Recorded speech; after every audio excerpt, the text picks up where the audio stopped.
Hi, I'm Isaac Hayes III, founder and CEO of Fanbase.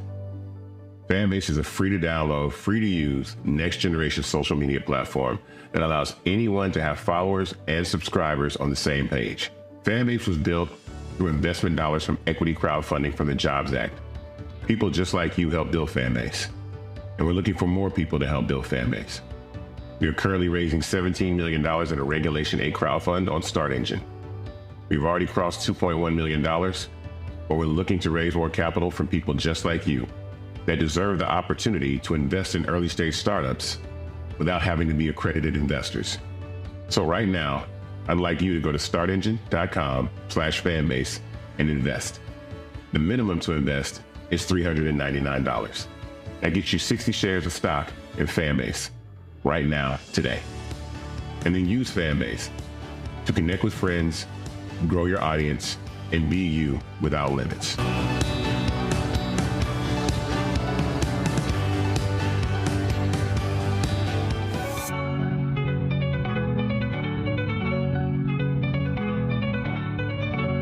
Black Star Network is here. Hold no punches. I'm real revolutionary right now. Support this man, Black Media. He makes sure that our stories are told. Thank you for being the voice of Black America, Roland. Stay black. I love y'all. All momentum we have now, we have to keep this going. The video looks phenomenal. See, this difference between Black Star Network and Black-owned media and something like CNN. You can't be Black-owned media and be scared. It's time to be smart. Bring your eyeballs home. You dig?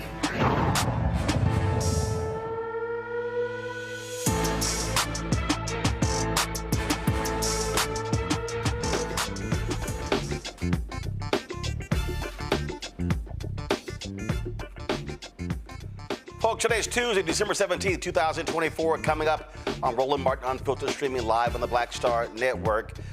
Justice Juan Merchan has rejected Donald Trump's argument that his hush money trial was tainted, and he is not going to drop the case, saying the immunity from the Supreme Court doesn't apply in this case. The Department of Justice finds a troubling pattern of civil rights violations by the Mount Vernon, New York Police Department.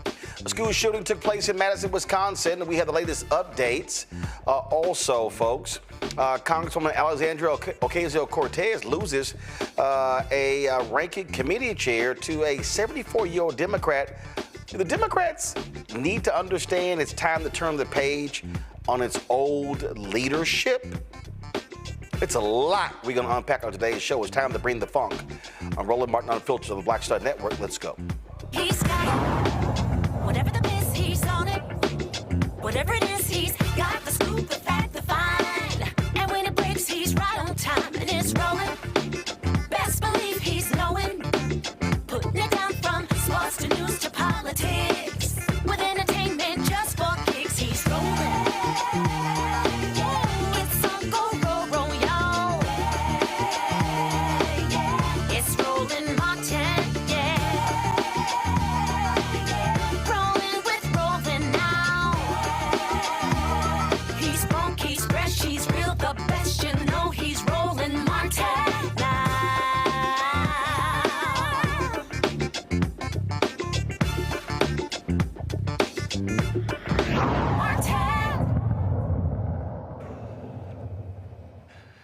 In New York State, Justice Juan Merchan has rejected Donald Trump's argument that his hush money trial was tainted by evidence. Merchan's ruling that Trump failed to raise his immunity argument in a timely fashion and didn't object to the use of certain evidence stemming from his time in the White House. Trump called the ruling illegal and psychotic and said in a social media post that Merchan had, quote, little respect for the Constitution. Trump faces as long as 4 years behind bars. The case is the only one of 4 criminal prosecutions to actually go to trial. Now, in Georgia, they have halted that particular case because of the election results. Here's what I don't understand. Here's a new one. Donald Trump is also now saying that, that was jury misconduct. Can you say this is just more Trump bullshit over and over and over? That's exactly what we have going on here. And so this is no shock that he would be saying all of this because he doesn't believe in accountability and he frankly thinks he can do whatever it is that he wants to do. All right, let's break it down with our panel today. Of course, Mustafa Santiago Ali, former senior advisor, environmental justice at the EPA, joins us right now. Dr. Larry Walker, professor out of Florida. Doc, glad to have you here. Derek Jackson, also state representative in Georgia, glad to have you here as well. So let's get this thing started. Here's the thing that I'm still, Derek, I'm going to start with you. I don't know why the folks in Georgia are halting this. That's a state case. The memo that says, a president can be prosecuted, that's federal. That has nothing to do with the state case. And so I'm glad to see that this judge in New York State has rejected the argument of throwing out the guilty verdict. No, the verdict should not be thrown out. He was convicted. It should hold. You're exactly right, Roland. I mean, the case right here in Georgia, Fulton County, where I stand today, should move forward. I mean, it's a state case. There's no change in the evidence. He broke a state law. And in my humble opinion, when you think about where we are in another few weeks, you're going to have an individual with 34 felonies to occupy the Oval Office. And so I ask my Republican friends, what does it mean for a country like ours to have the rule of law? If you have an individual who, should not be tried federal or state, they're guilty, well, not guilty, but allegedly broke the law. I mean, we have them on tape, Roland. So I think the DA, Fonnie Willis, should move forward with this case, regardless if he is in the Oval Office or not. Larry?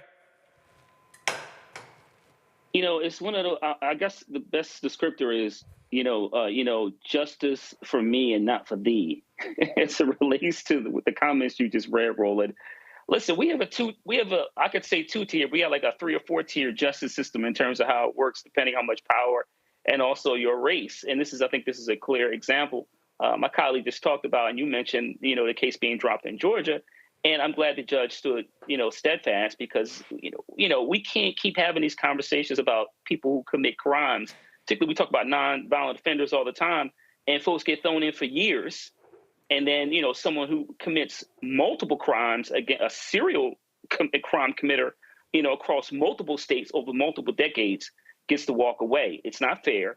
You can't talk about the importance of, holding people accountable. It certainly is an example for the country or for young people, because once again, we see that there's a tiered justice system, this intersects with race and power. So this confirms, all the conversations we had. Roland, this is another reason why we need to have conversations about how racism and power work in America in terms, and also we having generational wealth.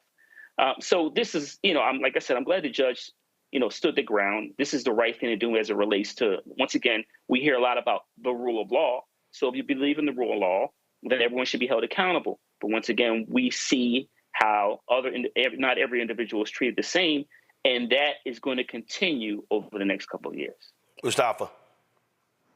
James Baldwin once said, "I can't believe what you say because I see what you do." So when we look, at the Supreme Court and it says equal justice under law, we have to ask the question, as the brothers have already shared, what does that really mean inside of our country? We know that Donald Trump for 50 plus years now has been able to either skate the law or been able to buy his way out of situations. And we've seen it play out in many of these various cases that have been brought forward. So, there comes a moment when the country has to make a decision. The Republican Party has to make a decision. If they want to be seen as a legitimate party, if they want to be seen as someone who actually believes in the rule of law, and if the answer to that is yes, then they should be calling out these injustices that we continue to see when each time Donald Trump is able to find a way, a loophole, or just to thumb his nose at the law when everyday people don't have that opportunity. And look, he's not going to do that. And again, I just wish these people have some guts. And here's the deal. I keep saying this was a memo that was written under President Nixon. It's never been adjudicated. No judges rule on it. I say you move forward with the case, and if a judge rules, they rule. Derek? Yeah, you're exactly right, Roland. I mean, as my good brothers just mentioned, I mean, what is justice in America? Is justice based on one's pigmentation of their skin? Is it based on one's size of their bank account? I mean, and so if we are going to continue to be this beacon that my friends on the other side of the aisle love to say that we are in this world, what is the standard?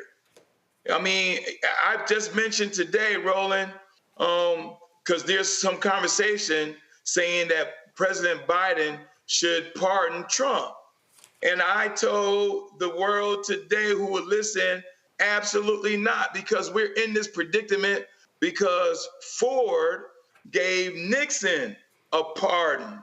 And so I know we overuse the word precedented, but this is unprecedented, and we need to be courageous and hold to, if we are to believe in this rule of law, as it's been articulated, then we should not allow for President Biden to give Trump no pardon. But he said if President Biden doesn't pardon him, he's going to pardon himself.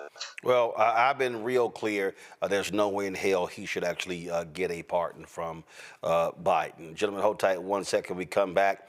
We're going to talk about President Biden speaking at the DNC reception. Both he and Vice President Kamala Harris. He makes it clear that he's not going to go anywhere, nor is she. Also, Democrats are making some changes among their leadership. But is it time for them to turn the page to a new generation?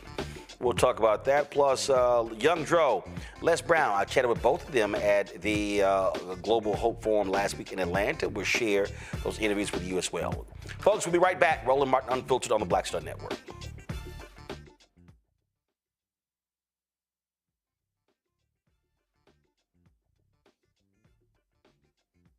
What's up, y'all? Look, Fanbase is more than a platform. It's a movement to empower creators, offering a unique opportunity for everyday people to invest in Black-owned tech, infrastructure, and help shape the future of social media. Investing in technology is essential for creating long-term wealth and influence in the digital age.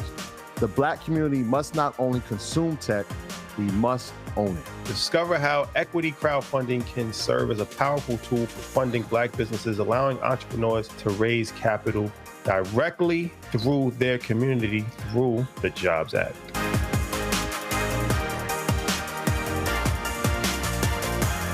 The next, A Balanced Life with me, Dr. Jackie, we're talking about leveling up, or to put it another way, living your very best life. How to take a bold step forward that'll rock your world. Leveling up is different for everybody. You know, I think we fall into this trap, which often gets us stuck because we're looking at someone else's level up journey, what leveling up means to them. For some, it might be a business venture. For some, it might be a relationship situation, but it's different for everybody. It's all a part of A Balanced Life. That's next on Black Star Network. Hatred on the streets, a horrific scene, a white nationalist rally that descended into deadly violence. White people are losing their damn minds. As an angry pro-Trump mob storms the U.S. Capitol, we're about to see the rise of what I call white minority resistance. We have seen white folks in this country who simply cannot tolerate Black folks voting. I think what we're seeing is the inevitable result of violent denial. This is part of American history. Every time that people of color have made progress, whether real or symbolic, there has been what Carol Anderson at Emory University calls white rage as a backlash. This is the rise of the Proud Boys and the Boogaloo Boys. America, there's going to be more of this. Here's all the Proud Boys, guys. This country is getting increasingly racist in its behaviors and its attitudes because of the fear of white people. The fear that they're taking our jobs, they're taking our resources, they're taking our women. This is white fear.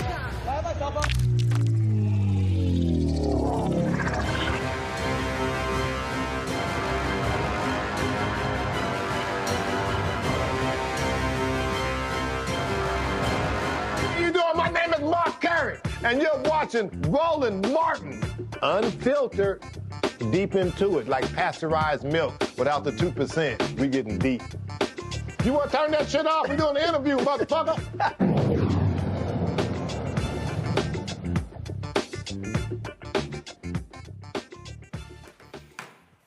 Folks, the House Democrats are picking their committee leadership, and there have been some changes. Longtime Agricultural Committee ranking Democrat David Scott has lost his position. He was voted out. There were lots of concerns over his health and stewardship of the committee, but the one folks have been talking about is the House Oversight Committee, where Gary Connolly has been battling Congresswoman Alexandria Ocasio-Cortez. Well, there was a leadership vote, then there was a total caucus vote. AOC lost out to Connolly. Now, here's the concern. Connolly is 74 years old, is battling esophageal cancer. And then you have Ocasio-Cortez, who's a younger member. And you've got a lot of folks who've been on social media saying, here go Democrats again, screwing this thing up. The reality, Mustafa, Congress is about seniority. That's what they look at. But I think it is important. Here you have, what, an 84-year-old Nancy Pelosi, who was against AOC, pushing Connolly. And I get seniority, I get knowledge and expertise, but also I think it is important to have some younger, fresher voices leading the charge, especially against these crazy, demented MAGA people. And I think this is an example where just like, when, the Democrats, they chose to lead the Communications and Policy Committee. They chose Congresswoman Debbie Dingell over Congresswoman Jasmine Crockett. And I'll tell you, if I look at the last 2 years, who has spent more time speaking on behalf of Democrats nationally and national media, it's been Congresswoman Crockett and not Congresswoman Dingell. Yeah, when you have youthful members who have experience, because many of these folks who we've just, talked about, they've been in the fire, they bring this energy that is so needed in this moment. You need that energy to be able to push back against all the craziness and chaos that's going to be coming. You need it also to sort of mobilize folks around the country for them to get excited and seeing someone who's able to articulate a message in a way that resonates with them. And we know that if we're going to have an honest conversation, that when it comes to younger people, they're trying to make some decisions about whom they want to support moving forward over probably the next decade. So it'd be great if they see somebody who they feel that they connect with and somebody whom, carries their values. Now, full transparency, I worked for John Conyers when he was chairman of Judiciary Committee, and he had been there for a long time. He knew the ins and outs. But we've got to have a mix. So we can honor our elders and the wisdom and experience that they bring, but you've got to have that innovation and ingenuity and energy that younger members bring, especially in this particular moment. And the thin thing here, Larry, Ocasio-Cortez, she's 35 years old. It's not like she is wet behind the ears. She's been there. And I can tell you, when you look at how she prepares for these committee hearings, she's very prepared. This is an example where I believe the Democrats desperately need youthful leadership. Even though when the leadership stepped down, when Nancy Pelosi, Steny Hoyer, Congressman Jim Clyburn, all three still remain in Congress. And they're still there, and all of them over the age of 80. And this is just a perfect example of where you do need fresh voices, fresh perspectives when it comes to the new challenges the party faces. So the Democratic Party needs a communication reset. And so you talked about Congresswoman AOC, obviously just losing the vote this afternoon. And there are a lot of red flags with this. You just talked about, former, Nancy Pelosi, former Speaker Nancy Pelosi, behind the scenes working the phones and working members quite hard to make sure AOC wasn't the chair of the committee. Now, as Mustafa said, we were both congressional staffers and worked for senior members who were either chair or ranking members on committees. And listen, I get the seniority system and how it works. But when you talked about Congresswoman AOC and then you mentioned Congresswoman Crockett, both extraordinary communicators to communicate to a new generation of voters. So you have to appeal, particularly we saw the electorate and we saw some young voters, mostly white voters, lean more right, but also a lot of, voters from minoritized backgrounds not sit out and not vote. You need to re-energize the base and those individuals who feel disenchanted, don't feel like the party is speaking for them. This is not the way to go to do it. One of the things I want to add is you mentioned Congresswoman Crockett. I think I read after she lost recently in terms of the opportunity for a post to Congresswoman Dingell that she said she wasn't going to seek a leadership position again. So you can't do this. Another challenge the Democrats are going to have when it comes to, these young members, particularly who are excellent communicators, is they may decide just to, serve their constituents and do less press. Congresswoman AOC really campaigned extraordinarily hard for VP Harris. She was everywhere. And so was Congresswoman Crockett. You have to do a better job empowering the next generation. And the biggest complaint when people talk about term limits is exactly what we see here. Members of Congress who've been around for decades advocating for someone else who's been around for a long time, and while at the same time ignoring that you need a new generation of voices. Listen, Roland, going back to Dr. King, and he understood this, right? You need to have another generation empower young people to make sure that your legacy lives on after you're gone. Well, Derek, when it comes to Congress, their notion of empowering young people is to put them in charge when they're 60. And that's the sad part, Roland. You cannot encourage those under the age of 35 telling them, wait your turn. I mean, we're all young enough to remember when there was a young Barack Obama, and a lot of the senior Democrats said to Barack, wait your turn. Now is not your turn. And Barack, he resisted that. He said, no, there's an urgency of now. Here's the other point that I would definitely want to add to what Larry and Mustafa has already articulated, Roland. I read something where the average age for Democrats up on the Hill is 66. The average age for Republican is 50. And so we got to, as a Democrat, we got to ask ourselves, are we going to be about this fight, or are we going to do the status quo? See, because status quo, in my humble opinion, is not going to get us where we need to be in 2025 and 2026. We have some very strong young leaders who have truly proven that they understand the issues. They can be about that young base to help us win. So I say to those like James Carville, who continue to repeat the same old story over and over again the last 3 decades, that they know best. And so I say to James Carville, we appreciate what you said, appreciate where you all got us. Now it's our turn. Well, I'd also say you don't actually need a title to actually make these appearances, to go on air. And so that's one of the things that's important. I've never believed that. I mean, when I was in my 20s and 30s, I couldn't stand when people say, it's time to pass the baton. I'm like, listen, y'all can keep the baton. We run a whole different race. Y'all knock yourselves out. And so that's the approach I've always taken, and I will continue to take. All right, folks, got to go to break. We come back. President Biden, Vice President Kamala Harris, both of them speak at the DNC holiday reception. Both talk about the future of the party. Also, today, Vice President Kamala Harris spoke in Maryland, where she gave a speech speaking to young folks, talking about a path forward. We'll show you both of those right here on Roland Martin Unfiltered on the Black Star Network.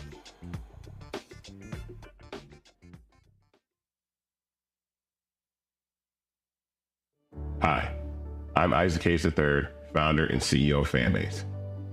Fanbase is a free-to-download, free-to-use, next-generation social media platform that allows anyone to have followers and subscribers on the same page.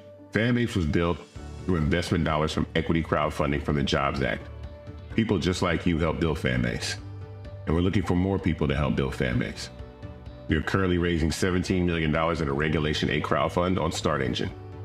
We've already crossed $2.1 million, but we're looking to raise more capital from people just like you that deserve the opportunity to invest in early-stage startups without having to be accredited investors. So right now, I'd like you to go to startengine.com/fanbase and invest. The minimum to invest is $399. That gets you 60 shares of stock in Fanbase right now, today. And then use Fanbase to connect with friends, grow your audience, and be you without limits.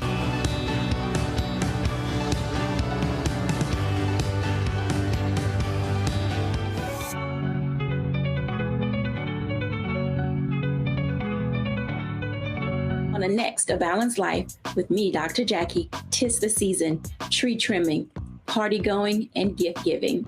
And I don't know about you, but for me, sometimes it can be overwhelming, and sometimes it's just downright exhausting. Surviving the holiday season, we got tips for you for staying sane, solvent, striving, and thriving, and sometimes keeping a little money in your pocket. 2 things just out of the gate: set boundaries and set a budget. On a next A Balanced Life right here on Black Star Network with me, Dr. Jackie.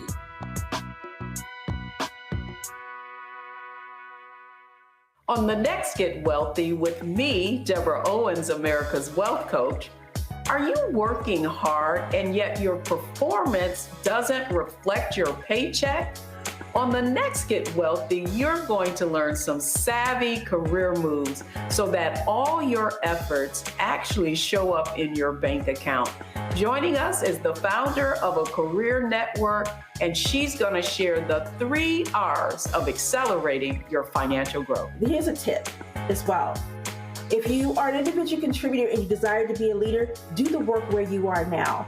Because if you do the work where you are now, when you do reach the level, you'll be prepared to stay there. Right here on Get Wealthy, only on Black Star Network. Now that Roland Martin is willing to give me the blueprint, hey, Cyrus, I need to go to Tyler Perry and get another blueprint because I need some green money. The only way I can do what I'm doing, I need to make some money. So you'll see me working with Roland. Matter of fact, it's the Roland Martin and Cheryl Underwood show. Well, should it be the Cheryl Underwood show and the Roland Martin show? Well, whatever show it's going to be good.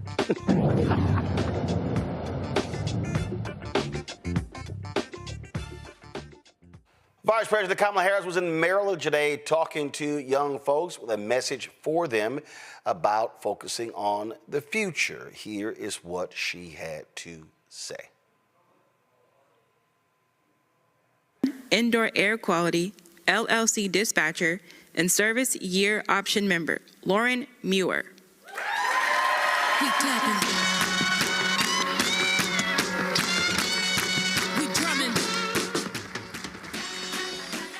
Good afternoon. My name is Lauren, and I am an 18-year-old currently enrolled in the Maryland Service Year option with Anthony & Son. This is an HVAC company, and I am honored to be working as a dispatcher apprentice in Rockville, Maryland. I grew up in Montgomery County and graduated from Seneca Valley High School this June in 2024. It is currently the largest high school in the state of Maryland, and I earned an additional degree of International Baccalaureate Career-Related Program. For me so far, this program has given me the opportunity to help people and provide them the best service we can, and in the process, giving back to my local community. I enjoy meeting new people in my local area and other areas in the DMV. But so far, my favorite thing has been going on site to watch our techs and learning about the industry and HVAC. This is an amazing program that has given me and others a new direction and given people a push in the right direction. This is a revolutionary program that was created in the mind of Governor Wes Moore, and it truly gives people enrolled in the program an amazing job experience, professional development, money management, and other important skills. We could have not done this without Governor Wes Moore's vision and believing in all of us. For this, we are grateful. She has a strong commitment to supporting youth and young adults, and she is all about empowering us and being successful in our endeavors. She is committed to building strong relationships and ensuring all voices are heard. She is a trailblazer, thoughtful, inspirational, and she is our 49th Vice President. She is the true definition of service. And now, it is my honor to introduce the first woman to be elected Vice President of the United States, Kamala Harris.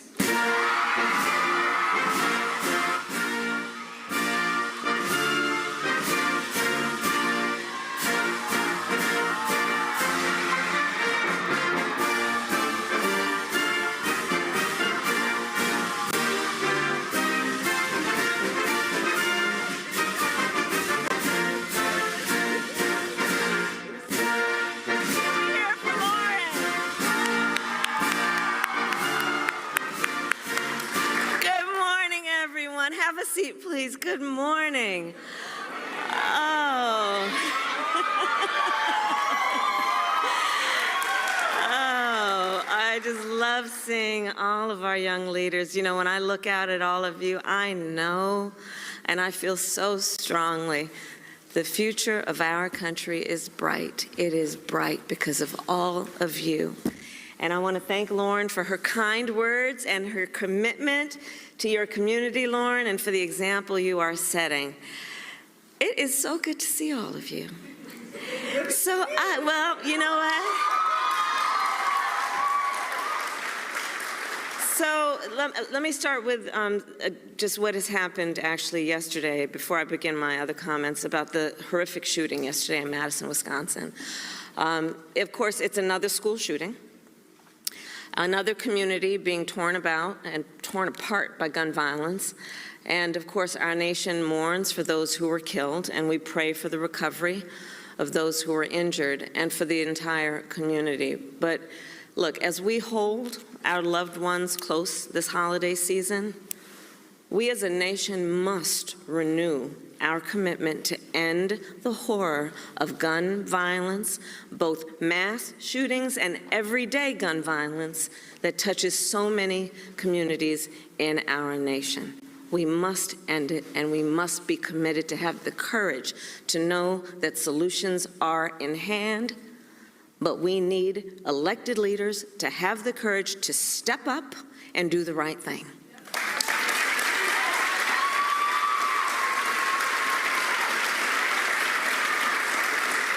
So with that, I will return to the reason we are here today. And I first want to thank all of the incredible leaders who are with us, including Governor Moore, my dear friend, your extraordinary Lieutenant Governor Miller, and someone I have worked with and known for so many years, your Senator-elect, also Brooks.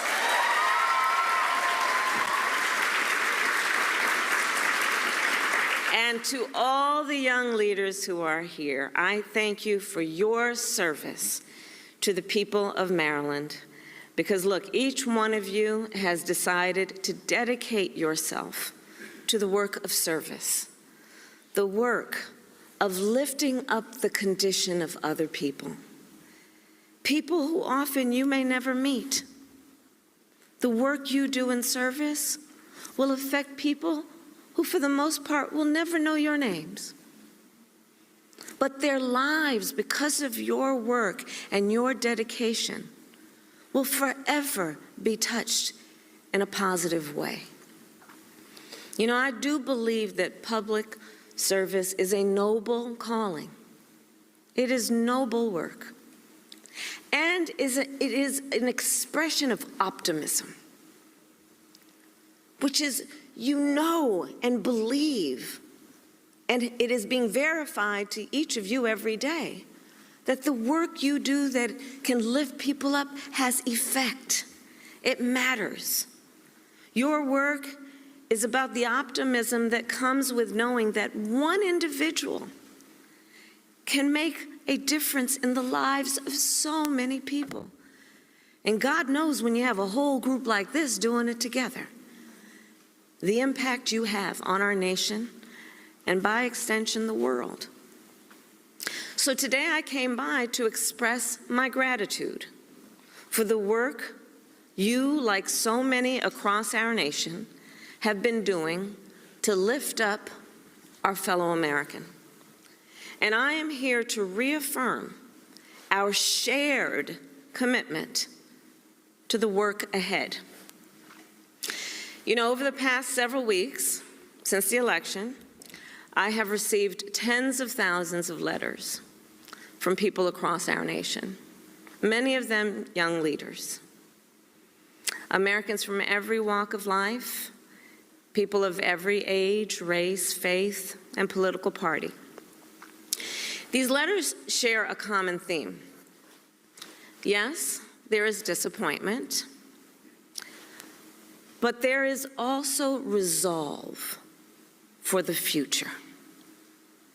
One letter in particular stands out, which I'll share with you. A young woman named Sasha writes, quote, "There is nothing in the world that will take away my drive, energy, passion, and the destiny that I have to help the people of our country.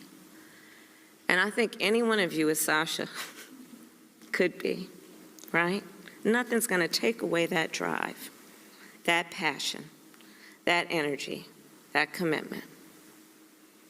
So Sasha, like all of you, inspire me. Young people who are rightly impatient for change. I love that about you. Impatient for change. Who will not let anyone or any circumstance defeat your spirit or your sense of purpose. You will not allow your spirit or your sense of purpose to be defeated. You who have, I think, by your actions adopted some advice my mother gave me a long time ago. She would say to me, Kamala, don't just complain about what is wrong, do something about it. Make it right. That's a life you all are living. You reflect the best of the America I have seen, be it during the campaign, during my 4 years as vice president, and throughout my life. An America where we recognize that we are all in this together, that no matter our background, we share the same dreams, aspirations, and ambitions for ourselves and our family. That we all have so much more in common than what separates us. That is our knowledge. An America where we are guided by the ideals that have always defined us when we are at our best. Dignity and decency, fairness, freedom, and opportunity for all. An America where we recognize that the true measure of the strength of a leader is not based on who you beat down, it's based on who you lift up.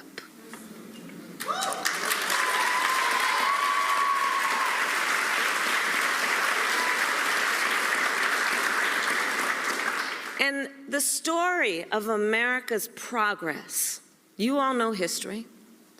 The story of America's progress, when we have made progress, in many ways is the story of people who stayed true to their ideals, even in the face of difficulty. The story of Americans who, yes, faced disappointment, but did not grow weary. Did not grow weary, who faced setbacks but did not give up. People who refused to let the light of America's promise dim or burn out in moments of challenge. The movements for civil rights, women's rights, workers' rights, the United States of America itself would never have come to be if people had given up their cause after a court case or a battle or an election did not go their way. What Sasha wrote and what we here know is that in moments like this, the true test of our character is how resilient and persistent we are to pursue the future that we all can see.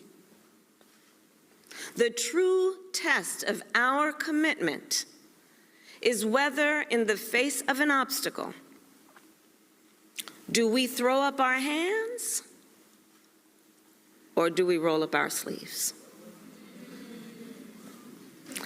And as we approach,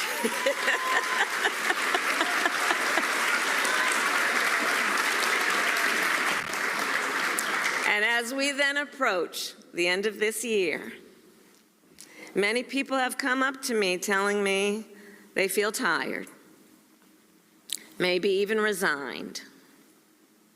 Folks who have said to me that they're not sure whether they have the strength, much less the desire, to stay in the fight. But let me be very clear. No one can walk away. No one can walk away. We must stay in the fight. Every one of us, including the fight for an economy that works not just for those at the top, but for working people, for all Americans. The fight to make sure everyone has a fair shot to pursue their ambitions. The fight for our ideals, including the equality among us, the freedoms to which we are entitled, the dignity that we possess and is possessed by every one of us.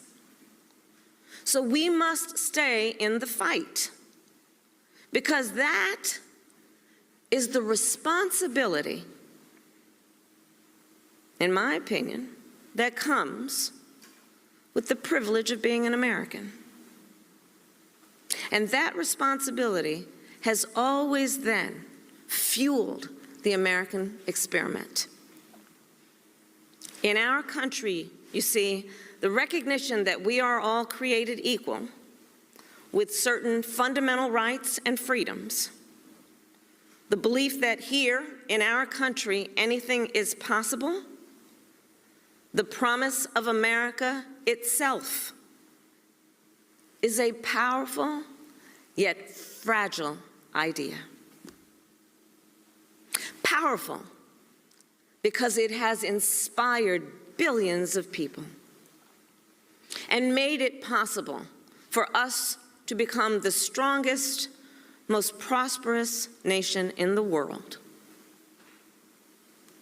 Yet fragile, because that idea is only as strong as our willingness to fight for it.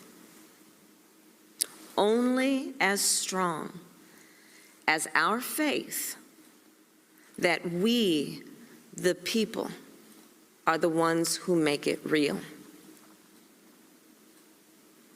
So I will say this as we close out this year. I ask of you this, that those here and anyone watching, that you will not walk away, that you will stay true to your spirit and your sense of purpose, that you will continue to fight for the promise of America. And I ask you to remember the context in which you exist. Yeah, I did that.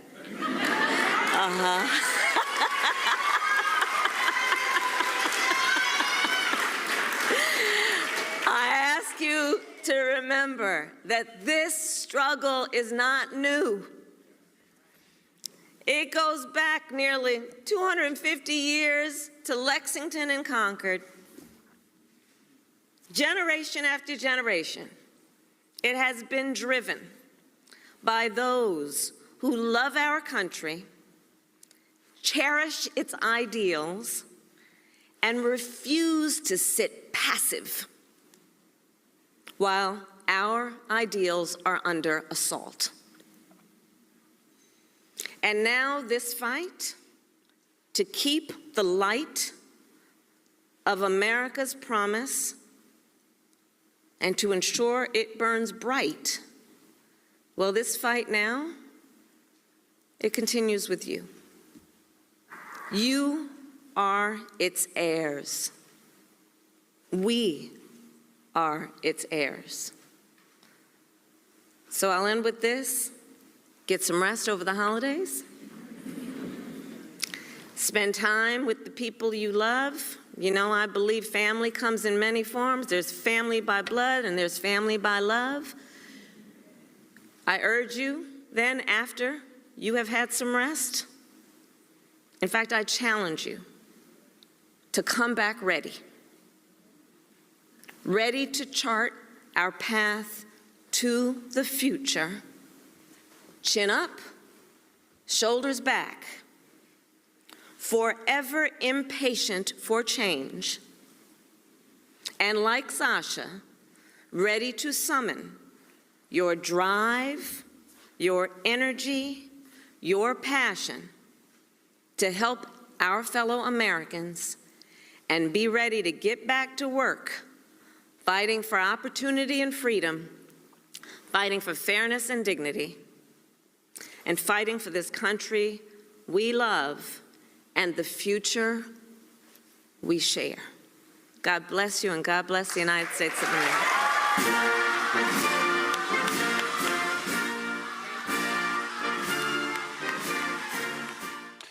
Larry, I want to start with you.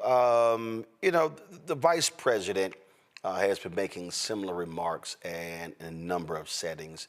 The different Christmas parties she's been having at the vice president's residence. I mean, obviously there are a lot of people who are troubled, who are bothered by the election results, who are still angered, folks who are upset with what has gone on. They're angry that she lost, and she said you can't give up. You got to stay in this, and I think that is a critical message. And even when President Biden was speaking at, I'm going to play that in a bit, at the DNC holiday reception, when he talked about, kid, you're not going anywhere. He would say the same thing to her, that you have to stay in the fight. It's, you know, the world is not over because she lost the presidential race. Yeah, you know, you're right, Roland. She's been pretty consistent since the election in terms of highlighting why, you know, obviously it's a broader message for individuals who voted for her, but also she is sending messages to individuals to let them know that she's certainly going to run for political office at some other point. She's young enough, and we just talked about the issue with Democrats and age, but she is part of that, you know, that next generation of policymakers who have a great deal of experience. And so, you know, Roland, yeah, she's telling people to stay in the fight. It's certainly noted in terms of, you know, Black folks throughout our history in this country have faced multiple ups and downs as the fight for racial justice, particularly when it comes to, you know, Black political empowerment. I do want to note, Roland, that, you know, her message is really important, particularly to young voters. But for Black folks in particular, we've been playing at this game in terms of looking for a fair and equitable society for generations. And she highlighted that some people have told her tired. I've talked to a lot of Black folks who are simply exhausted.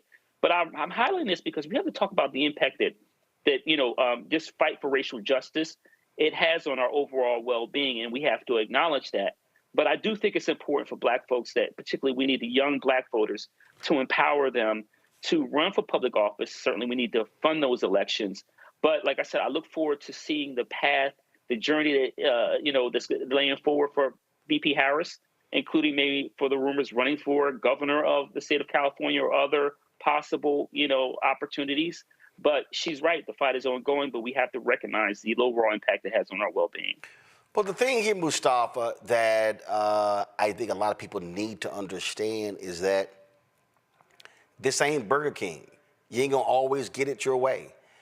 And there are going to be fights. There are going to be difficult days ahead. And to me, I think people need to understand that and recognize that, as she said, go spend some time with friends and loved ones and family, get some rest, and come back, get in the fight. No, I mean, she's exactly right, but I think we also have to have an honest conversation. I'm reminded of the words of Fannie Lou Hamer when she said, "I'm sick and tired of being sick and tired."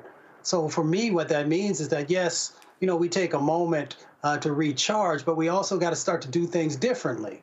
On this show, we continue to highlight for folks of them making the right investments with the right types of organizations who are out there on the ground and not waiting until the last minute.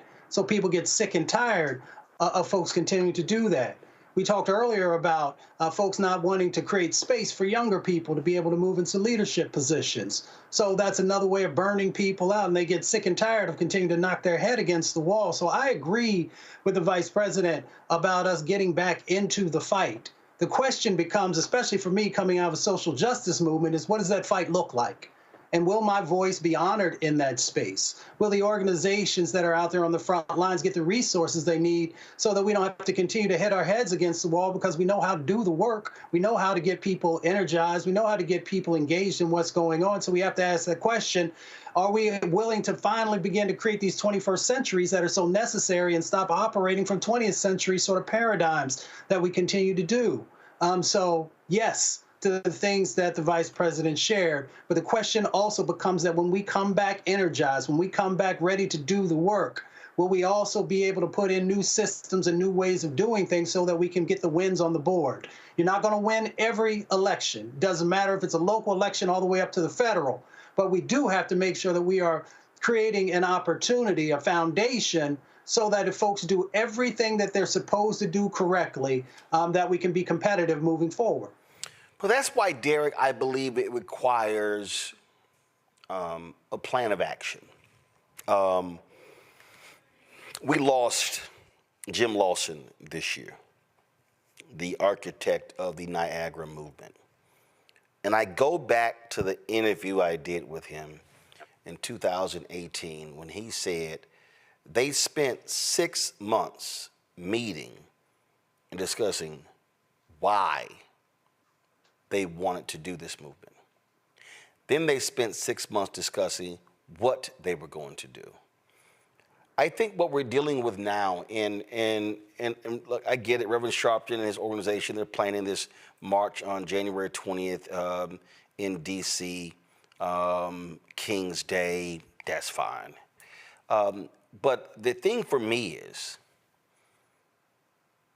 when's the planning meeting where you're discussing how you're going to fight? The things that Mustafa talked about. I have long been saying, you know what? You got the DNC picking their chair. Your black men and black women, various leaders, are they going to be sitting down with those folks who want to be the chair and saying, I want to hear from you directly, what is your plan of action? But here's the other piece.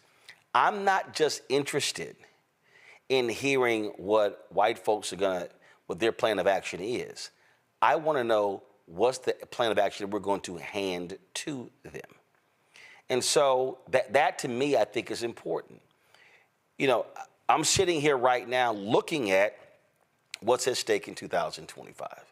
You've got gubernatorial races in Virginia, in New Jersey. You've got several other critical races. You've got a black Speaker of the House in Virginia.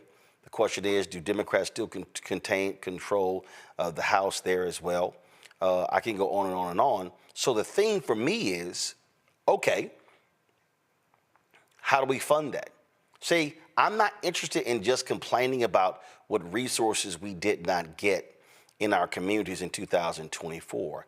I want to know, how then do we say this is what we need in 2025 and this has to happen? Also, how are we also going to fund those things as well? That is what's jumping out at me, and I would rather be on the offense than the defense, and I would rather be reacting in a much more strategic way, as opposed to waiting for somebody to say, hey, now let's talk. No, I would rather be the one said, no, we're talking, meet us on this date. You know, I agree with you, Roland, but I will also say we got to go more than just planning, right? I can remember I was 6 years old when a meeting took place in Gary, Indiana in 1972, talking about the Black agenda. I remember, Roland, I was 29 years of age at the first Million Man March. Again, there was a plan and put in place. And so, you know, I don't care if we go back to 1972 or 29 years ago when we did the first march in Washington with the first Million Man March. I say we got to have both a political strategy, an economic strategy, and a cultural strategy. As a retired naval officer, I would tell you, Roland, that we don't need to exhaust a lot of time putting this plan together. I'm reminded that the definition of insanity is to do the same thing over and over again, expecting a different outcome. So I say, let's go back to what Dr. King did in the 60s, where they simply met in the basement of a church, and they realized who's going to do what. They had the lawyers in place. They knew that they were going to need some money, and then they put that Montgomery bus boycott into action. I say, let's do what they did in Gary, Indiana in 1972. And they start talking about what we need to do to reduce that gap between white and black families. And so, yes, I agree we need to have a strategy, but the urgency is right now. We cannot wait. We should be planning on what we're going to execute in 2025, these upcoming elections a year from now. We should be planning what we're going to do in 2026, when a lot of folks are going to be running at the U.S. Senator and Congress and the likes and governor. And then 2028, we just need to knock the cobwebs off, Roland, on some plans that worked effectively 50 years ago. But the reason I have to push back on that, because I think the problem is those were meetings, those were not plans. When I look at the Million Man March, that was a gathering. There was actually no plan. There was actually no plan that came out of the Million Man March. And then the 10th anniversary, you had almost 400,000 that met. There was no plan. There was conversations about stuff, but there was no plan. 20th anniversary, you had a couple 100,000. Same thing. Conversation, no plan. What I'm saying is, I believe that the mistake is gathering, and then you have to say, well, why are we gathering? I believe a gathering should be to launch something, to announce something, to give people the steps on where we're going.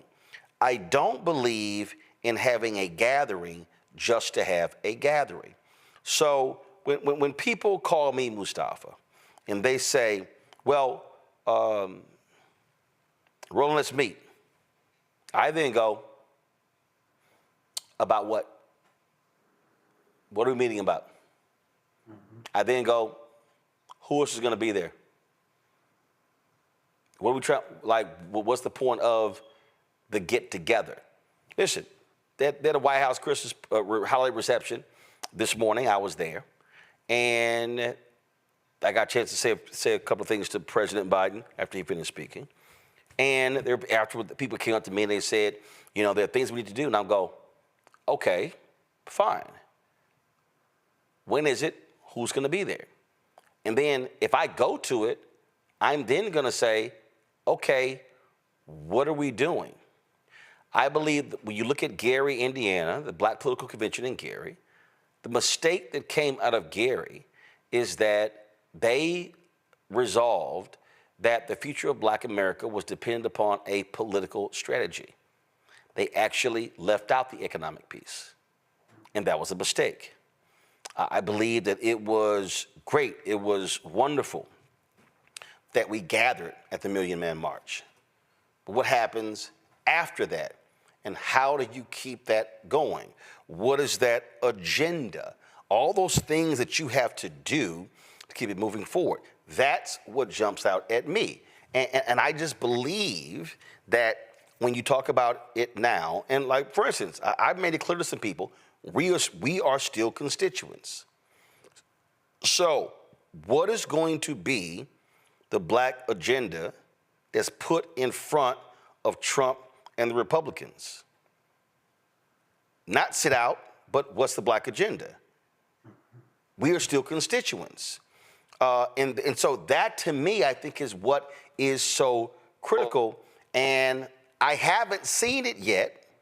Maybe those conversations are taking place, but I haven't seen it. I'll be very curious to know what that is, because also I would say from a media standpoint, you're going to need a media strategy to also get the word out about what you're trying to do. Yeah, so many of us are students of history, and Roland, I've heard you talk about it before, Dr. King's book, Where Do We Go From Here? And, some of the things that they talked about at that time. In this particular moment, we have to make a decision. The decision is, are we going to be reactionary? Reactionary means that you don't have a strategy, and whatever this particular administration or your governor or your county commissioner or whoever it might be, whatever they decide, then you are going to react to that and then make some decisions, after they've shared with you what their vision is. We have the opportunity in this moment to do a couple of things. One of them is to make sure that we have our strategy, our action strategy in relationship to the Trump administration. Does that mean that they are going to move forward on the things that we might suggest? We don't know until you be able to move those types of things forward, but we have a good idea of how that would probably be received. The other part of that is, how are we going to make sure that we are putting in place the things that are necessary? How are we going to hold corporations accountable for the sets of actions that they are going to do? How are we going to make sure that we are moving forward with getting the right types of people prepared for the midterm election, and we've vetted them and we've made sure that they understand what our sets of needs are going to be and what our sets of expectations are going to be. We can go down the laundry list of when you're being proactive of the things that you do and you put in place, and then if you're a reactionary, how you get, as Malcolm once said, the crumbs from the table. But it all becomes, sort of apparent once you get the right folks together, make some decisions, make sure that you are hearing from all the other types of folks around the country so that it is not just an elite group of individuals, but it is actually representative of what the people are asking for. And then you can build real momentum around that. And then you talked about the communications, which is critical, because you've got to be able to continually feed people what are the steps that are about to happen, what are the successes that are going on, and where are we continuing to run up against certain impediments, and how are we going to get around them.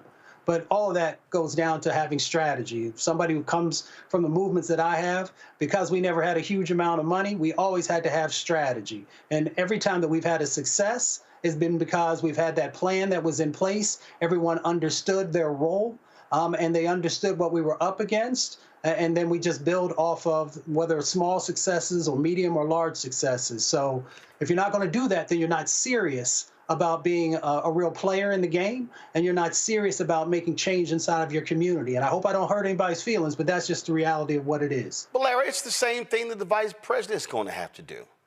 The vice president is going to have to take a hard look in the mirror and say, where did we fail? Where did we go wrong? What do we do? She has to do her own autopsy, not only of her campaign, she also has to do that for herself. So, for instance, there's talk that, she's made it clear she's not going anywhere. Okay, what does that mean? Does she run for governor of California in 2026? If she does that, she's not running for president in 2028. Does she run for president in 2028? If she says, I'm not going to run for governor, but I'm going to run for president in 2028, let's just be honest. She's not going to have the perch of the vice presidents. It's going to be an open primary. So now the question is, how do you now confront the negatives? How do you now confront the narrative that has been formed around you and about you? So what actions does she take over the next 1, 2, 3 years that positions her to be the front runner for 2028? And so all of those different things that has to be decided. And I think that it's not as easy as some people say. Like I saw one poll that said, she's polling at 33% for 2028. I'm like, y'all, anything right now for 2028 is utterly ridiculous. But that's what has to happen. And so now the question is, what is her position to come? Does she decide that she is going to be leading the anti-Trump messaging in 2025 and 2026? What's the vehicle in which she does that? Again, all of that requires a really smart understanding of what the plan of action is. And I just think that, again, for African Americans, our agenda is very simple, is how do we still, even when we, amongst ourselves, see, I can't tell somebody you need to vote in 2025 if they didn't vote 2024. I now got to get to why didn't they vote? What is it? Why are they checking out of the process? And so I believe there has to be, there should be, a listening tour of Black America as well, because we are seeing the numbers don't lie. The last election, the Baton Rouge runoff election as well, the Louisiana election last year, we're seeing where you have significant numbers of Black people, we're sitting out elections and then crying about it after the fact. So I agree with a lot of the points that you made, Roland. I think that, so there's a couple things here that, yes, post-mortem, the VP Harris has to, with trusted advisors, and, also I would say people who are community centered has to really kind of reflect on what went wrong. And I have some thoughts about that in a second. We do have to, and I agree with you about the listening tour. I think there are a lot of other methods, as a researcher. We need to really dig down and figure out, like you said, why there are less Democrats that came out, particularly, like I said, those minoritized backgrounds. So we need to be in a data collection. That's how I would describe it, in terms of figuring out not only why people didn't show up, but what do they want for the future? It may be very different from what you saw from the Democrats in terms of what they talked about. I don't think it's very different. I think the messaging was off. So I want to be clear about that. The other thing is that the VP Harris is to kind of, thread a needle here. And I want to acknowledge that she ran with two hands behind her back. What do I mean by that? First of all, she had to deal with how racism, sexism, and misinformation intersect. And then she had Biden's folks running the campaign instead of having an opportunity to hire her own people, right? So she ran with two hands tied behind her back, and against these headwinds, so to speak. I think the other thing is, in terms of VP Harris and what we do moving forward, I think we're already behind the eight ball. And what I mean by that is, I want to go to what Mustafa said about being proactive and then reactionary. Democrats have a tendency to do this. Your point about having a Black agenda putting before the Trump administration, that's something we should already have. Okay, if VP Harris wins, what do we have? If Donald Trump wins, what do we have? You have to, the Republicans, one of the things about them in terms of the politics, I've seen this working on the Hill and after, is that we talk about Project 2025, is they're always collecting information and planning when it comes to not just policy, because you get to the policy, it's messaging. How do I message? Listen, it's great if, in terms of student loan relief and some of the other stuff, but how was it messaged? How the Republicans said was, oh, you're giving all these people, all these, rich and middle class people student loan debt, not micro-targeting and explaining in terms Black folks are more likely to benefit from that. So we really, and one of the things about this policy issue, we got to focus on the messaging. The Republicans have excelled at it for decades. The Democrats have to play catch up. They have to constantly revise whatever policy and messages they have continuously. You can't pause because you think somebody's going to win. You always have to have updated policy and messaging piece and a policy piece relating to economic issues, et cetera, to reach the masses and to make sure you respond in times of crisis. It's really about crisis management. And the reality is Democrats have not responded to crisis as it relates to what we've seen here in the last couple of years, and last couple of weeks. What Mustafa said is that we're reactionary and not proactive as it relates to messaging and policy. Absolutely. And I think how you communicate, what you communicate is all critically important, but also, Derek, who you communicate to. It's there. The recipe for winning is there, but you also have to execute that.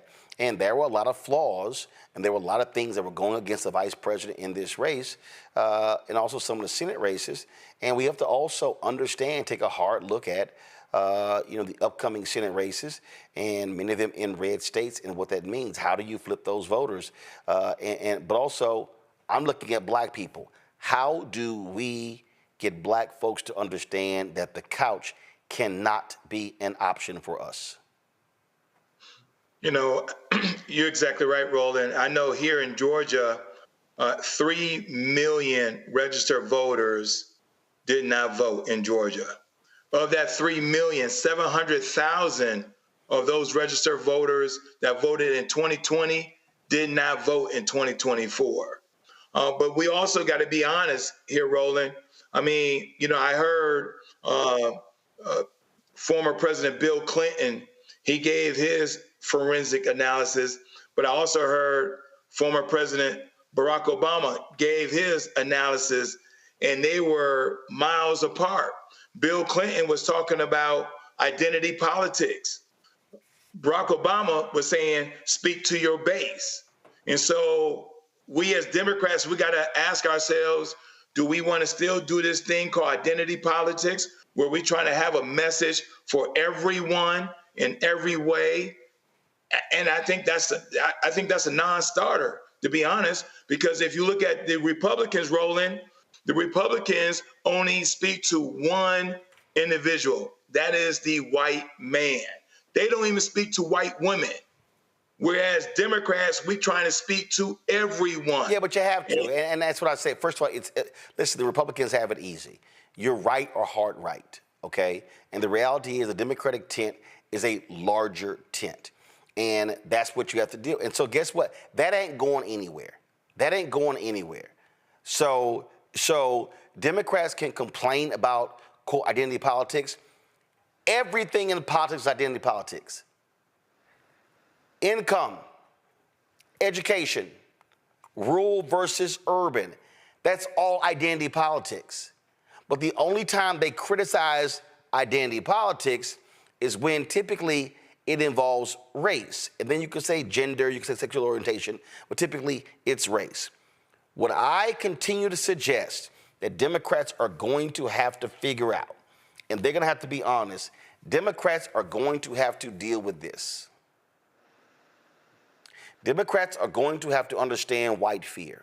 They're going to have to understand how the buttons of white fear are pushed. They need to perfect example. Democrats are sitting here talking about, oh, we've got to figure out how to talk to these working class voters. You pass the policies. So it's not policy. It's not. The defining point that Democrats can have to confront, it's culture. It's culture. And they have to confront whiteness. And white Democrats are going to have to be honest about this. The Bernie Sanders of the world, they're going to have to understand whiteness is real. Elizabeth Warren, whiteness is real. You've got Tim Ryan, former congressman, he ran for Senate, lost to J.D. Vance. He threw out this dumbass suggestion in Newsweek, oh, we should move the D.C. national office headquarters from Washington, D.C. to Youngstown, Ohio. That's stupid. That's stupid. Because you got crushed in Youngstown. And those white voters in Ohio, they're voting on culture. They're not voting on economics. Because if white voters were actually voting on economics, then it would have been a landslide victory for Vice President Kamala Harris. That's just a fact. And I think, Derek, I just think it's hard for Democrats to want to have to look in the mirror and address whiteness. I agree with you, Roland. But if you think about if we're going to do an analysis during that 107 days of her campaign, there were a few areas that tripped her up. Gaza was one, right? And so if you think about Gaza was an issue up in Michigan, right? They were telling you this is an issue. This was an issue in Pennsylvania and Wisconsin. Wasn't so much an issue down here in Georgia. Down here in Georgia, the issue was talking about the economy.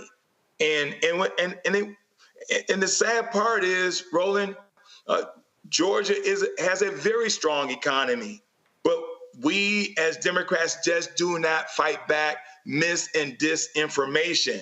we tend to try to take the high road instead of meeting them where they are and get down low with them and say, no, this is a very strong economy. In fact, the economy is so strong, places like Georgia has $19 billion surplus. And the reason why the economy is strong is because the Biden-Harris, they passed, the CHIPS and Science Act.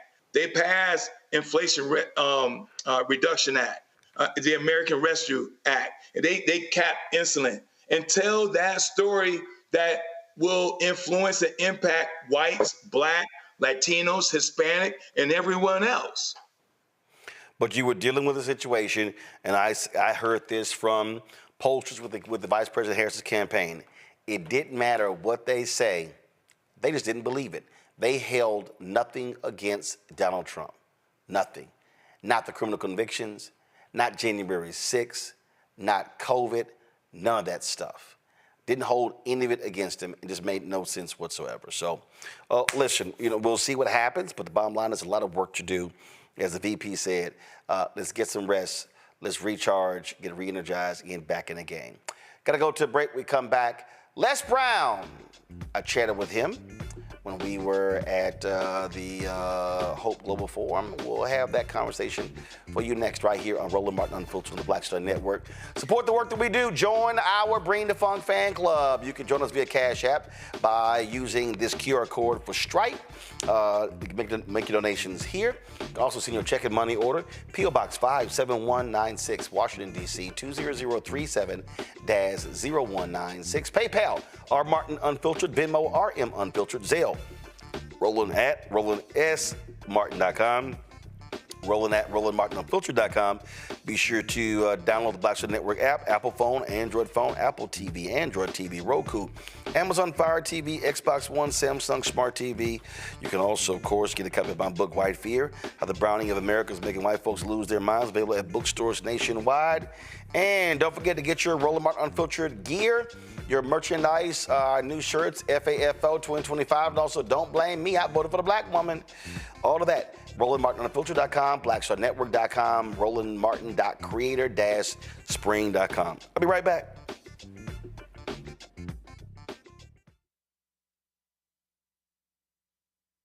Hi, I'm Isaac Hayes III, founder and CEO of Fanbase. Fanbase is a free-to-download, free-to-use, next-generation social media platform that allows anyone to have followers and subscribers on the same page. Fanbase was built through investment dollars from equity crowdfunding from the Jobs Act. People just like you help build Fanbase, and we're looking for more people to help build Fanbase. We are currently raising $17 million in a Regulation A crowdfund on Start Engine. We've already crossed $2.1 million, but we're looking to raise more capital from people just like you that deserve the opportunity to invest in early-stage startups without having to be accredited investors. So right now, I'd like you to go to startengine.com/fanbase and invest. The minimum to invest is $399. That gets you 60 shares of stock in Fanbase right now, today. And then use Fanbase to connect with friends, grow your audience, and be you without limits.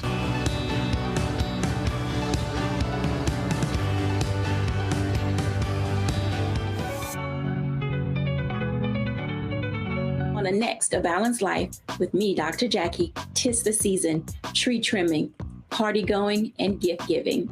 And I don't know about you, but for me, sometimes it can be overwhelming, and sometimes it's just downright exhausting. Surviving the holiday season, we've got tips for you for staying sane, solvent, striving, and thriving, and sometimes keeping a little money in your pocket. 2 things just out of the gate: set boundaries and set a budget.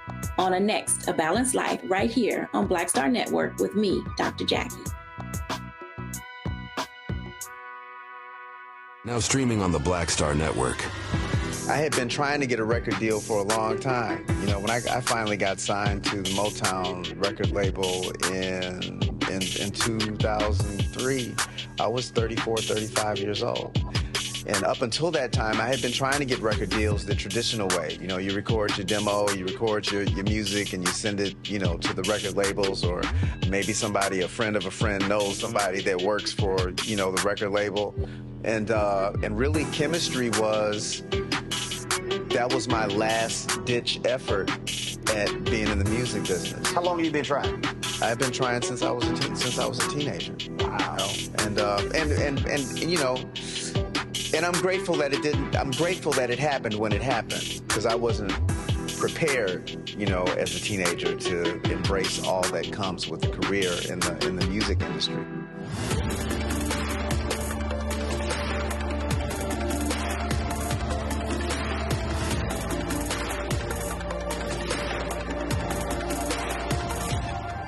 Hey, this is Motown recording artist Kim. You are watching Roland Martin Unfiltered. That boy, he always unfiltered, though. I ain't never known him to be filtered. Is there another way to experience Roland Martin than to be unfiltered? Of course he's unfiltered. Would you expect anything less? Watch what happens next.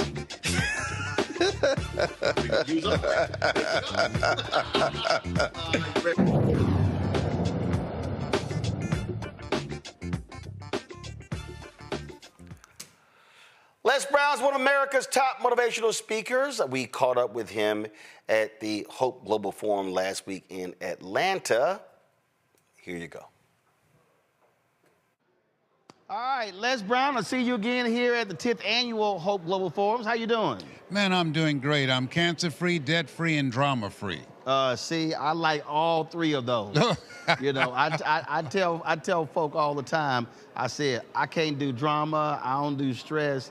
If you got all that, you got to go somewhere else. Without any question. Listen, man, I'm 80, and one of the things that I believe, when you wake up in the morning and open up your eyes and you're in your right mind, everything else is gravy. That's bro, you wake up, you go, all right, arms work, legs work, eyes work. Yeah. All right, cool, let's go ahead and get the day started. Let's do this. We are living in just a constantly evolving society.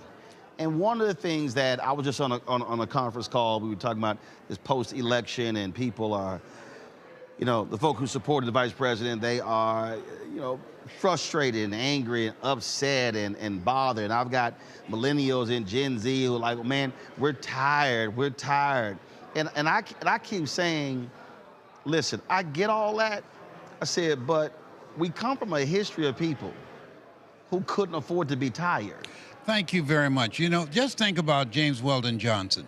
Stony the road we trod, bitter the chastening rod, felt in the days when hope unborn had died. Yet with a steady beat have not our weary feet come to the place for which our fathers sighed. We have come over a way that with tears have been watered. We've come treading a path through the blood of the slaughtered.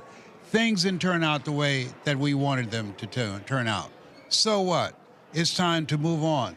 This is a time it requires mental resiliency, because stuff's going to be happening in life. Life is going to be lifing. Right, life will be lifing. Yes, think it not strange that you face the fiery furnaces of this world. You will, not you might, you will have tribulations. And the other thing is, all disruptions are pregnant with new possibilities. Life is lived going forward, but we learn from it looking back. And there are things that you've gone through, that I've gone through, that had we not gone through those things, we would not be who we are right now. Yep. And so when we shift our focus on being a victim, like you said, and decide, you remember the Black Eagle, when people would call on and tell him, my man, Joe Madison, yes. Joe Madison, their problems, he would listen, and then he said, what are you going to do about it? Right.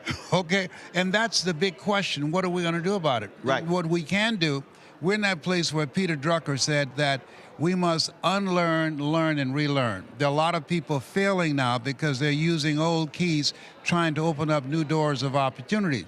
So we are one skill set from building our own economy, one skill set from creating a new life.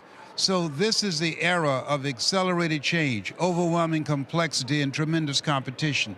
And the same thing that you've done to establish a voice of change and empowerment for people in your path, you are modeling what all of us have to do, how to make a way out of no way because of the stand that you've decided to take with your life and answering a call on your life. I had a conversation literally on Sunday. I was at the vice president's residence for a brunch. And it was three black male journalists. One brother said, man, I bring your name up every 5 weeks because of what you built. And I said, and they were talking about content and stuff like that. I said, content is easy. I said, but I need you to focus on the business of the business. I said, I need you to go behind the camera. I need you to understand how much the camera costs. I need you to understand how much the 3 cameras cost. And so I was explaining to them how I started, and there were a lot of there were guys who were like, oh man, that Canon C300 is amazing. I was like, yeah, but the body and the lenses is $20,000. I said, I needed 3. I didn't have $60,000. I said, so I got 3 Canon XA25s, HD cameras. I said, serve the purpose to start with. I said, I didn't allow the fact that I could not afford 1 Canon C300 today to stop me from launching the show. 3 years after we launched the show, I own 5 Canon C300s. Yes. Now, you're demonstrating it's never a shortage of money, just a shortage of thinking and resourcefulness. I mean, this phone, not even this phone, this is the iPhone 15 Pro Max. Steven Soderbergh, Oscar winner, shot a movie on Netflix called High Flying Bird, which is a very great movie, with 2 iPhone 7s. Wow. The 7. iPhone 7 and the Filmic Pro app. And so I was telling these brothers, I said, you have to be thinking that way. I said, you're coming out of a mainstream media environment where you have been conditioned that you need 10 people, you need all this stuff. I said, no. I said, you have to match what your vision is with what your realities of your money, but then not let that limit what you're trying to do. And artificial intelligence allow you to have a greater impact and do it more economically than ever before. There's no excuse. All the stuff that's going on right now. Yeah. I believe that politics and religion keep people at each other's throats to divide us. But the people that are going to make it are the people that are doing what you're doing. And that is, we were born to create. And the creators and the people who take a stand to live the calling on their life are the people that's going to make the impact that we need right now for our children and for our children's children. What you're doing, I admire, and I admire you to a very large degree because you're doing what I told my children and my grandchildren. Live your life the way you want to lead your life. You know, live a life that will outlive you. And so I want you to know, thank you for what you're doing, the stand that you're taking, and the impact that you're making that will impact generations yet unborn. I appreciate that. You sent me a video, and in that video, I love when you told the story, I think you were quoting someone, saying that the place that has the most ideas is the cemetery. Absolutely. I love that story. Yes, because Dr. Miles Monroe, who was one of my mentees, and good brother. Yes, indeed. I was mad at God because of that plane crash. I'm telling you, it's just the 10th anniversary.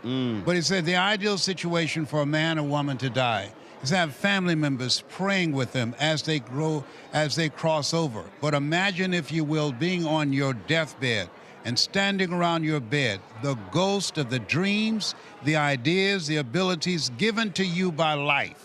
But you, for whatever reason, you never pursued those dreams. You never acted on those ideas. And there they are standing around your bed, looking at you with large, angry eyes, saying, we came to you, and only you could have given us life. And now we must die with you forever. And the question is, if you died today, what dreams, what ideas, what abilities, what books, what music will die with you? See, when you sent that to me last year, the reason that was amazing, so in 2018, the year I launched this show, I was finishing my contract with TV One. They'd offered me a new contract. And I said, I'm not going to take it. So I'm talking to my agent, also my fraternity brother, Mark Watts.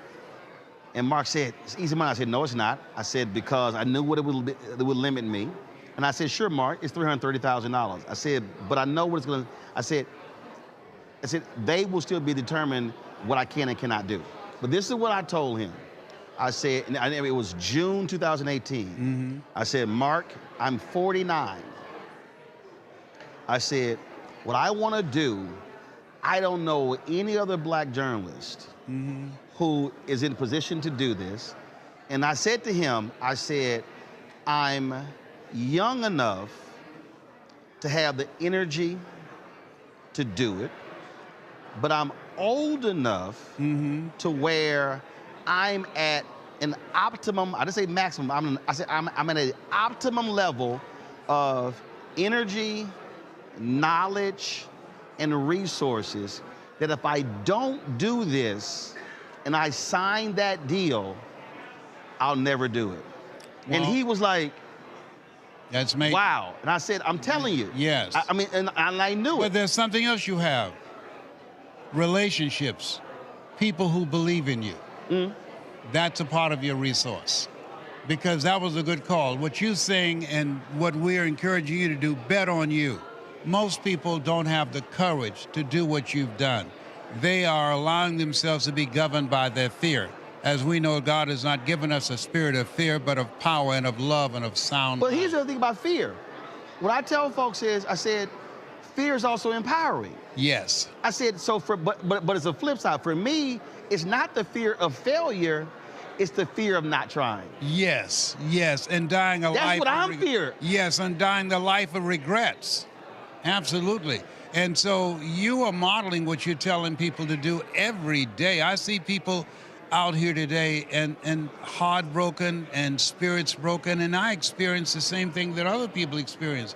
But we can't stay there. Right. Life is moving on. Tell them, we've had marriages, we've had divorces, we've had health issues. You had all of those different things, all different things. But it's crazy when I'm having these conversations with people, and I just say, seriously, I just want you to start. Yeah. And I just think that is just, it's the hardest thing to get someone to understand is say, no, you gotta believe in you. And that's what's so crazy. Like, they will kill themselves. They want 30 people to co-sign. And I always go, damn them. Co-sign you co-sign your own idea and say, let's go. That's right, figure it out. That's what anybody who's ever done anything, they made a commitment. And there's a reason we're taught not to decide, what am I going to do? I got to figure this out. To walk by faith and not by sight. There are things that we can do that we will never discover that until we challenge ourselves. And I want to make it clear, life is hard. But if you do what is easy, don't give yourself a chance to win, your life will be hard. But if you do what is hard, your life will be easy. So I got to ask you this here, because this always comes up too. I'm sitting in Milwaukee last month, and a brother asked me about getting bigger, doing more stuff. And I said to him, I said, I'm not concerned with that. And he looked at me, and he said, I think you're scared. I said, oh, no, I'm not scared. I said, I'm not scared. I said, you're measuring what you want to do based on someone else. Yes. I said, I don't measure myself compared to somebody else. And he didn't understand. I said, I don't need that validation. That's major what you just said. Henry David Thoreau said, do not go where the path may lead, go where there's no path and leave a trail. What you're doing, there are a lot of young people watching you. You're leaving a trail for other people to follow, many other young people who will see a future that we don't get to see. Now, I'm 31 years older than you, okay? At 80. I'm 50, no, you're now 24, I'm 56. You're 56? I turned 56 November 14th. Okay, well, I'm 80. So listen, I used to think people in their 40s were old. Now that I'm 80, I feel like I served at the Lord's Supper, but I got some good tips. But the thing is, even being 80 and even being 56, what people also then don't realize is the number of people who launch careers after they turn 50, who transition. And so it frustrates me when, going back to your graveyard point, people who it's there, and they're, I don't know. I mean, I don't have this. I don't have that. I don't have the education. I don't have this. I don't have this. And I'm sitting there going, no, what you have is enough. Live full and die empty. That's the key.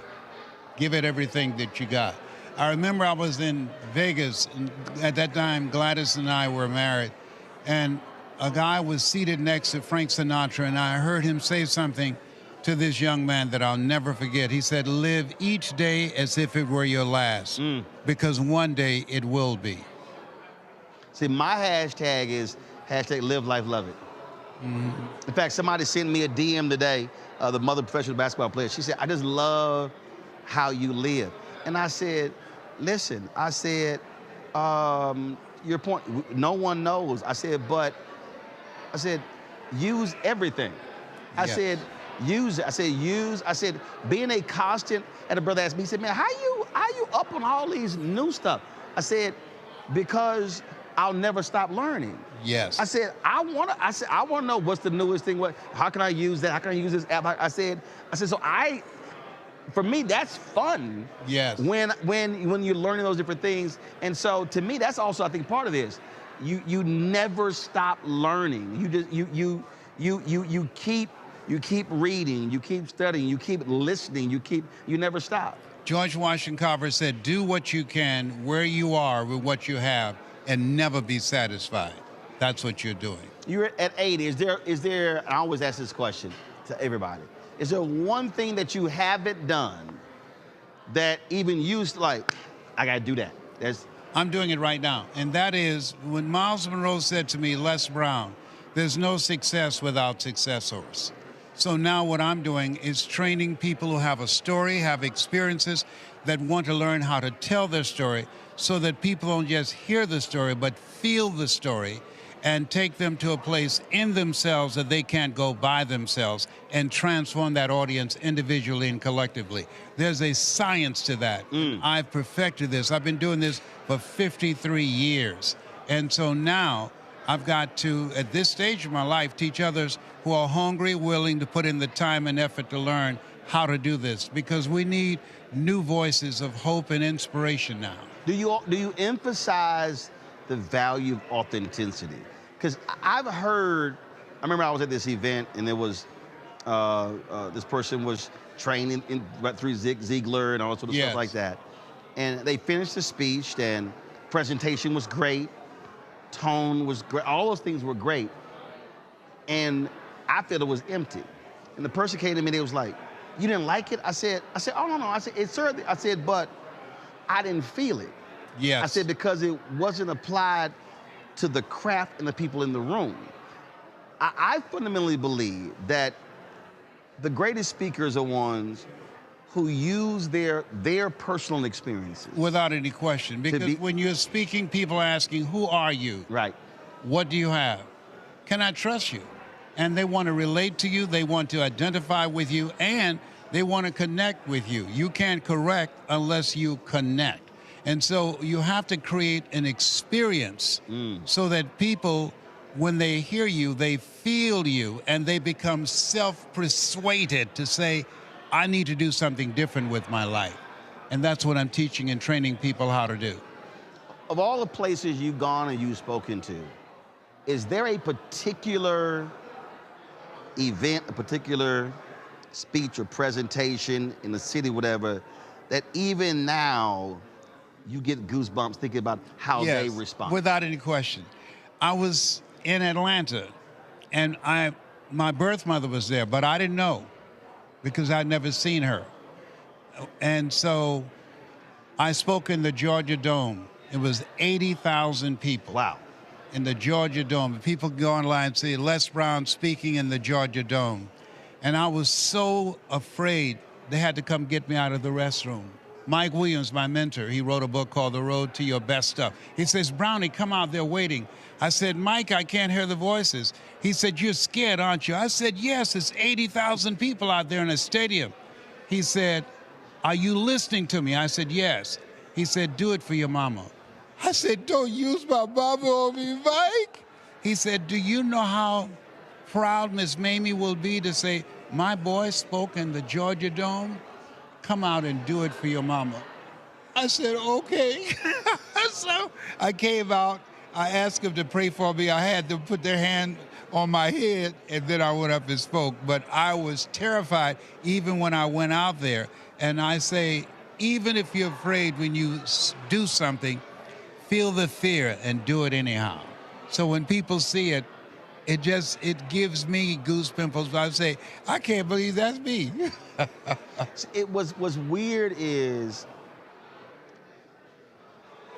like before I go out, I'm like when you're watching a game or a boxing match or whatever, and you see the players and how it's like, yo, I'm ready to hit that field.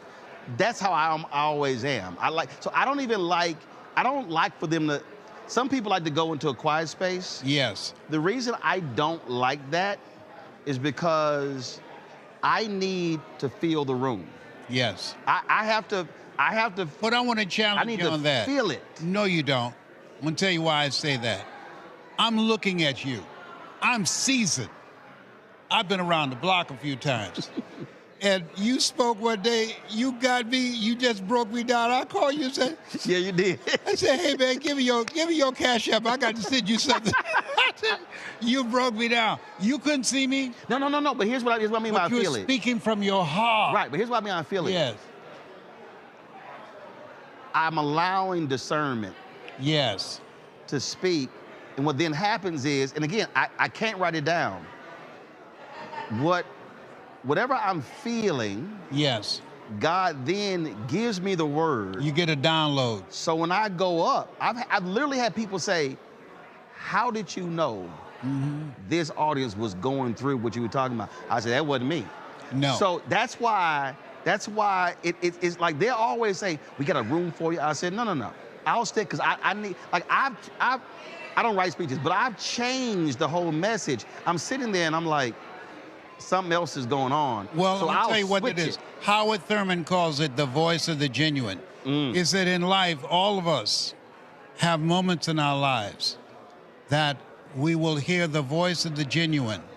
It's the voice within. And if you cannot hear it all of your life, your days will be spent on the ends of strings that somebody else pulls. You're marching to the beat of a different drummer. You are able to listen to listening to an audience that you can't see. You can't train that. That's intuition. That's spirit in you that allows you to create that connection, even though you're not in the room with them, but they are going through an experience where you take them, and that's what you did to me. And I've had some people get mad that I didn't speak to the points they gave me. Yeah. And I said to them, well, that wasn't what was given to me. No, come on now. Yes. You didn't speak. Like one dude, I mean, he was really upset. We gave you 5 points. You didn't mention any of them. I'm like, yeah, I know.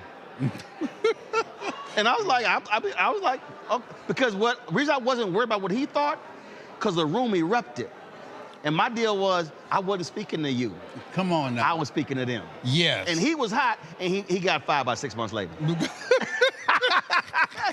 Another person hit me, said, you know, he ain't no longer here. Yeah. But I was trying to get him to understand. I said, Doc, you don't bring in speakers to say what you want them to say. Right.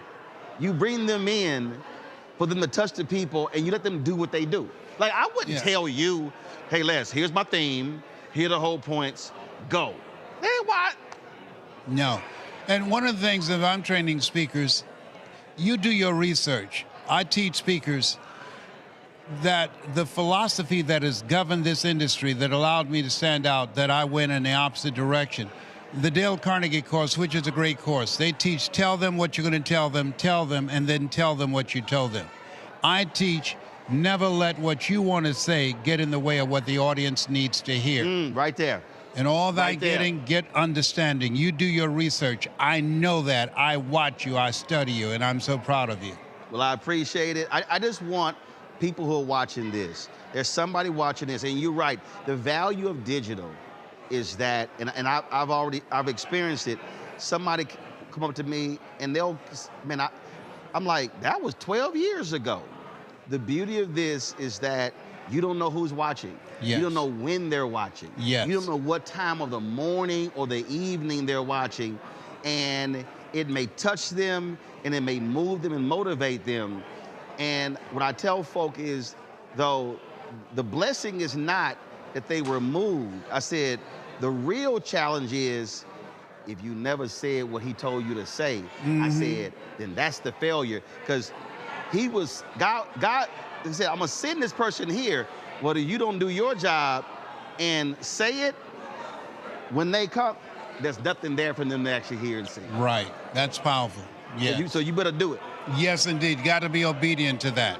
It was always good to see you. You're looking good. I love this here. I got this from a young lady. I said, that's beautiful. That is. And she said, well, if you would do an interview with me, I'll give it to you. I said, the interview's done. You like turn that bad boy on? Yes.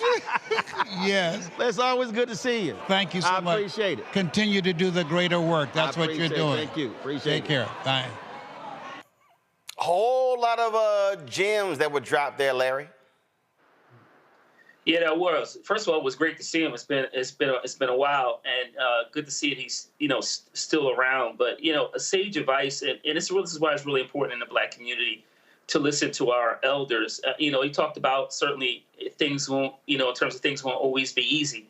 But once again, I think connecting with what Harris talked about, putting in the work, and make sure you continue to be steadfast and stay at it. And if you do, there are a lot of wonderful things that will come out in the very end. But, I think it's particularly a good message for young people, particularly those who are just getting involved in the political process and life in general, that you got to stay at it. It's hard work, but it's, like I said, at the very end, it's be well worth it. Derek? I too enjoyed the interview, Roland. The 3 points I would make that we just witnessed was the authenticity between you and Les. It's great to see him. Man, if he's that 80, that's kind of 80 I want to be. But the authenticity that you both exchange. The second point is how relevant the information, how rich it was.